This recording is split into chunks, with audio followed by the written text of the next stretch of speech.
Governor, welcome to the programme, sir. We've got tons of time to talk about what's going to happen next, your thoughts on the labour market, the balance of risk, the broader economy. I actually wanted to lead the conversation with this one.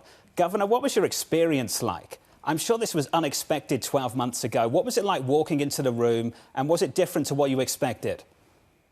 Good morning, and thanks for having me. It's great to see you again. Look, walking into the room, I had a good briefing ahead of time about what the meeting would be like, and so that was very helpful. But I will say that everyone was extremely friendly and welcoming and kind and collegial, and I really appreciated that. And it's important to understand that the FOMC is a body, the Federal Open Market Committee is a body that makes decisions by arguing on the merits of the economics and the merits of policy. And that's how it was, and everyone was very collegial in airing their views, and I the same, and that's how it'll continue to be. We make policy, as the chairman said last week, by persuasion, and so I will continue to try to lay out my views and make the case as best as I can. Governor, I sense you got the opportunity to articulate your argument. Just how much daylight did you sense there was between you and everyone else on the committee? Well, I mean, it's sort of funny. If you look at the dots in the summary of economic projections, obviously there's a divergence between my projection for appropriate policy for 2025 versus where the weight of everyone else's is. But if you look at next year and the year after, I'm sure I'm still on the low end, but there's not really that much daylight between all the rest of the dots and myself and following year. So it's really just about the speed with which we come down to what's closer to neutral. Well, let's get into the neutral argument. I think that's what separates you from a lot of people. So you've got it in the mid-twos, Governor, and you think we should get there quickly. Can you just build out why you believe that's the case and why we should get there so fast? Sure. So, look, I discussed a number of forces which have kicked in over the course of this year and which are, I think, in stark contrast to where they were last year. So I've argued that neutral was higher in the past than it is now, and that neutral was higher for a variety of reasons. But I've highlighted recently fiscal policy, sort of driving up net national borrowing, decreasing net national savings, as well as immigration policy, driving what was the biggest positive population growth shock in my lifetime and has now turned into the biggest negative population growth shock in my lifetime in very rapid succession relative to how changes in population growth normally occur in the data. And so, to me, when you have huge swings in net national savings driven by fiscal policy, and you have huge swings in population growth driven by changes to border policy, it would be bizarre for me to think that wouldn't have implications for the fundamental structure of the economy that gets reflected for monetary policy in the neutral rate. So my view is that neutral was higher last year because of these reasons. And so last year policy was not as tight as a lot of people believed. And now neutral has come down or is in the process of coming down. And now policy is more tight than people believe. And this has happened recently. These policies didn't change, sort of overnight. They've been kicking in over the course of the year. And that means that policy is becoming tighter every day as these policies continue to kick in. And my view is not one of enormous economic pessimism. I don't think the economy is about to crater. I don't think the labor market's about to fall off a cliff. However, the neutral rate is drifting down. And as a result of that, it's incumbent upon policy to adjust in response. And the longer that policy stays excessively restrictive, the greater the risks to the downside for the economy. If policy stays excessively restrictive for too long, then you do get to a situation in which you have a meaningful increase in the unemployment rate and a failure of the employment mandate. So, Governor, that's the tension, I think, in your view, that's worth exploring just a little bit more. On the one hand, you don't think the economy's at risk of breaking down, but you also think we are excessively tight at the moment and getting tighter. There are some people who would say, and we've had this conversation around the table this morning, if we were as tight as you're suggesting, why is the market within 1% of record highs? Why are credit spreads super tight? And why is this economy still doing okay? Yeah, so that's a perfectly natural thing to ask. And let me say two things. One, I don't think that all financial conditions are universally loose like that. In particular, if you look at the housing market, I think it's in quite a different state than sort of some financial markets and sort of security markets. So I don't think that that's necessarily a holistic look at the world of financial conditions in the economy. But even that aside, I think that people in financial markets tend to focus a lot on monetary policy because interest rates are sort of huge tradable instruments, right? But there's so much more that goes into determining economic growth and the state of the economy and inflation and employment than monetary policy.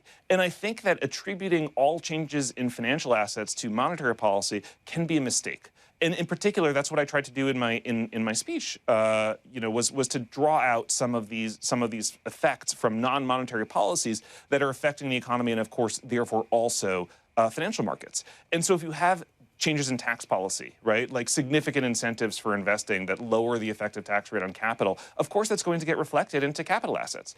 If you have significant changes to the regulatory environment, where you're removing barriers to operations that companies can make more cheaply, which, by the way, is disinflationary and pushes out the output gap, then, of course, that's also going to be reflected in asset markets. So I think it's a mistake to conflate the state of financial conditions with monetary policy. They're connected, they're related, they affect each other, but they're not exactly the same thing. And in the speech, I go line by line through these different items. And the reason why monetary policy doesn't have to react to the hawkish side in response to these policy changes is because they push out the supply side of the economy at the same time that they push out demand. And so if you're increasing supply and demand at the same time, there's no change to the output gap. And of course, it's monetary policy job at the end of the day to be balancing the output gap, to be balancing aggregate supply and aggregate demand in the economy so it doesn't overheat or underheat. I think there are a lot of people, Governor Miran, who would agree with you that probably the neutral rate is quite a bit below where we are now. You said even the other Fed governors did seem to agree with that, but not necessarily the speed. And I'm still unclear. Why do you think it is so important to get rates down by 125 or 150 basis points more this year if inflation is still running hot and you're not seeing anything alarming in the underlying economy? Yeah, so this year is merely a function of where the calendar is. So my view is that policy is quite restrictive, and so I'd like to adjust quickly to get back to a more neutral area, right? That just means a series of 50s until you get much closer to zero. The fact that it's this year is just a function of the calendar. But again, it comes back to the longer that you stay restrictive, the greater the risks. And let me put it this way. Like, it was just a few years ago that we were having endless conversations about declining population growth rates and the whole world becoming Japan in terms of interest rate profiles, right? Those forces are still real. Those dynamics are still real. They didn't go away. Those channels, those channels by which population growth affects neutral rates didn't disappear. I would rather act proactively, right? And sort of, we know that we just had the biggest population growth shocks in many people's lifetimes, mine included, right? We know what the consequences of those are economically. I would rather act proactively and lower rates as a result ahead of time rather than wait for some, giant catastrophe to occur because you suddenly wake up and find out that you are sort of resuming those dynamics. In my mind, if you wait to see the result of that, you'll have waited too long, and there will have been a potentially quite material downside miss to the employment mandate. A lot of people on this show have been wondering what the reaction mechanism is going to be for a Federal Reserve that does start to see inflation as transitory once again. The idea that we have been above 2%, the 2% target for the Federal Reserve for 53 consecutive months for more than 4 years.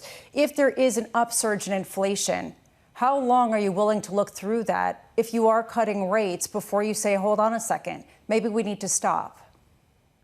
Yeah, so I would want to understand why there was an upsurge in inflation and what was driving it, and then sort of think about whether that shock is likely to be persistent or whether the shock is likely to be transitory.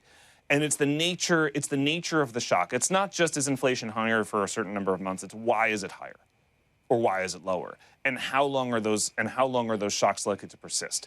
And if you have a situation in which inflation is much higher because there's, let's say a very significant expansion in national borrowing that drives up demand, could be driven by fiscal, could be driven by something else, that might be the type of thing that you would expect to be more persistent in my mind. If you have the type of shock that's driven by a, basically one-off change to tax rates, right, whether that's a VAT tax or tariffs or anything else, that in my mind is not the type of shock that would lead you to think that inflation is going to be sticky for a long period of time. And in fact, there's, most central banks around the world, I think actually all of them, would sort of, encounter this in a much more direct manner through changes in value-added taxes. And they always look through them. They always say, okay, look, the VAT went up or the VAT went down. And that's going to affect the inflation statistics for a period of time. But then we all know that this was basically a fiscally mandated price change. And monetary policy shouldn't respond necessarily to fiscally mandated price changes, because that's not indicative of changes to the underlying supply-demand balance in the economy, which ultimately drives the type of persistent inflation that the central bank cares about. Governor Miran, I'd love to get your thoughts a little bit more deeper on housing. This is something Matt Miskin, Neil Dutta have talked a lot on this program about. Going into next year, do you think the housing market will weigh on a deceleration of inflation? Is that part of your thesis on inflation coming down? Yeah, I mean, it explicitly is. I mean, look, supply and demand dominates all things economically, right? And if you're increasing the demand for housing by dramatically increasing population growth without a material increase in the supply of housing at the same time, of course, you are going to get upward pressure on shelter inflation. And then vice versa, if you start decreasing population growth because of a change in border policies without destroying shelter supply, or if shelter supply keeps on expanding at a rate that it has been in previous years, then you get a relative change in shelter inflation once again. So it's just it's simple, it's simple supply and demand. If we have a material downward population shock because we have negative net migration, that's a net increase in the supply of shelter. And I think that the study that I cited in the speech on Monday, work by Albert Sayers, found that an elasticity of 1, basically that a 1% increase in the number of immigrant renters leads to a 1 percentage point change in the rents. Right, but immigration is short-term, yeah. right? This is a short-term story. Would you be willing to revise up neutral if immigration is not much of a drag? Well, I mean, I have good reason for expecting that the immigration story is going to persist at least for another 3.5 years. And I think quite likely potentially after that also. So I'm not convinced that immigration is really a short-term story. Governor, just before you go, because I know you've got to run, have you got a taste for this? Is this a position you'd like to keep beyond the end of this year? Look, I love this country, and I'm happy to serve this country in any way that I'm asked to do so. But personnel decisions are not decisions that I make.